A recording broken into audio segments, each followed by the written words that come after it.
I know these things because I helped set up the security there. Ooh, you're talking about reaping what you sow. There's no way out. No.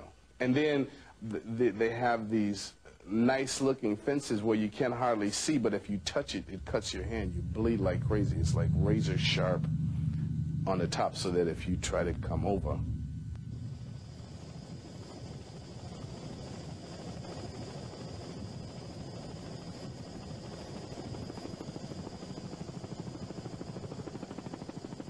The international management of Scientology, that is the area, CSI, Church of Scientology International, which operates and micromanages all of its other corporations, such as Flag Service Organization here in Clearwater, where we are, is micromanaged from the CSI Corporation at Gilman Hot Springs.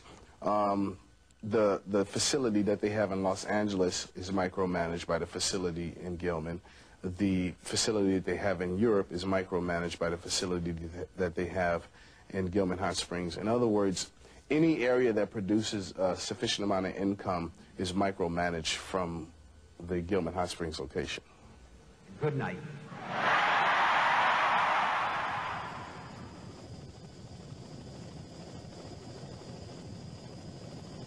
I was put in RPF.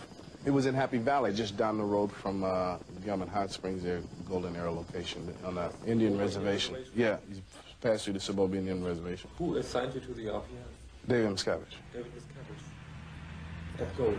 Yes. For what reason? Because I wouldn't go along with his plan to get rid of Pat Nanny Broker, and I refused to do it. I refused to be a part of it. I refused to have anything to do with it. So he said, okay, I'm going to have to get you too.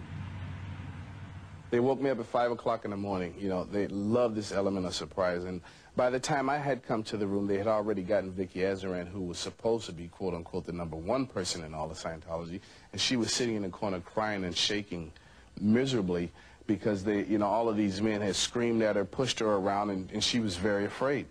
And then I came in the room and he says, well, it's over now. You had a chance, you made the wrong choice, and you're going to the RPF. And he told me, you call me sir. I'll never forget it. And I looked at him, I was sitting across the desk. He said, say it, say it, say it. And I got up and I said, fuck you. And I walked out of the room, at which point people tried to grab me, but I had karate training, and I knocked them together, and they backed off, at which point I ran to my room and got a rifle, a semi-automatic rifle that I had gotten from L. Ron Hubbard, because everyone had rifles, semi-automatic, fully automatic rifles, and a .45, and I came back and I said, what do you want to do now?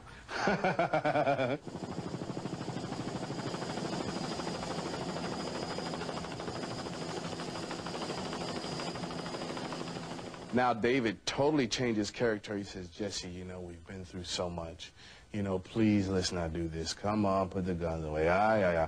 Put the guns away. He didn't take my guns. I put them back, and then I came out and we talked, and he said to me at that point, he says, look, I really need you to do this. You know, please just take this fall, because, you know, you're in a high position in the church. All of the staff see this going on. I need you to do this just so Scientology itself doesn't fall apart.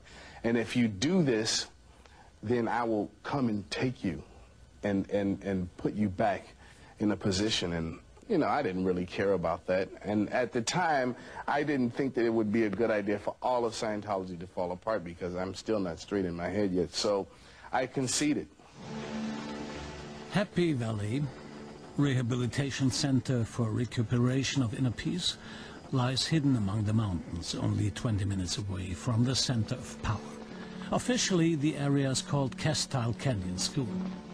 Over 100 people live here, including Wiebke H., who is said to have been in the camp since 1995. Just like in a prison, someone come in, time to get up, security guard, 10 minutes, wash, dress, and then you're outside standing in the, you know, freezing early morning in California, shaking. They do a roll call. They count you just like they do in jail. They count how many people are there, make sure no one is missing. And then you're told what you're going to do for that day. You eat a meal for 20 minutes, and then you're working. In the near vicinity of the company's private golf course and the football field in Gilman Hot Springs is another attraction in the Scientology program. A circular spot. In the middle is a palm tree. That's not meant for harmless games. That spot is for running. Today clockwise and tomorrow counterclockwise around. The newest addition is said to be a water sprinkling system for overheated souls. He put a big maypole in the Gilman Hot Spring location, and people had to run around it all day. And it was a punishment for people who he thought had suddenly become PDH. And you do it from the moment you wake up until you go to sleep. You just run around the pole day and night for weeks on end. 12 hours a day? Around that pole? Yeah. Until you realized that you had been faulty in your thinking and were ready to think straight again and be a proper Scientologist. Is that how it worked for Wiebke H? Did she also spend days on this spot? Wiebke H, the successful manager, what became of her?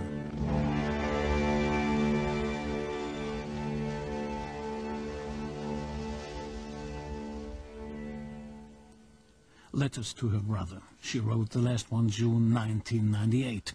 Her brother showed them to us as a sign that she was still alive. She said things were going splendidly with her and she was having a lot of fun. The lines she wrote give the impression that everything is okay. Supposedly nothing is happening with his older sister, which he needs to be concerned about. Where is she exactly, and is she doing well? Einerseits. On the one side, I know that she has done this voluntarily and on her own. On the other side, of course, it is clear to me that her thought is being manipulated. What is the extent of freedom? Where is the part where I can say with certainty that she wants things that way? I have to leave that up to her if I accept her as an equal. On the other hand, one asks, if she is manipulated, what happened when she spent 3 years in this rehabilitation center? Are the trouble and the effort which she has taken upon herself worthwhile? What happens when a monk goes into a cloister and talks with nobody for 3 months? If one goes to a hermitage, what happens then? Must we permit that? Is it only unpleasant because she's my sister and it happened to us in the middle of Hamburg? Was ist das? Müssen wir das zulassen? Ist es nur unangenehm, weil es meine Schwester ist und uns das hier mitten in Hamburg passiert? It's difficult for me. Schwierig für mich.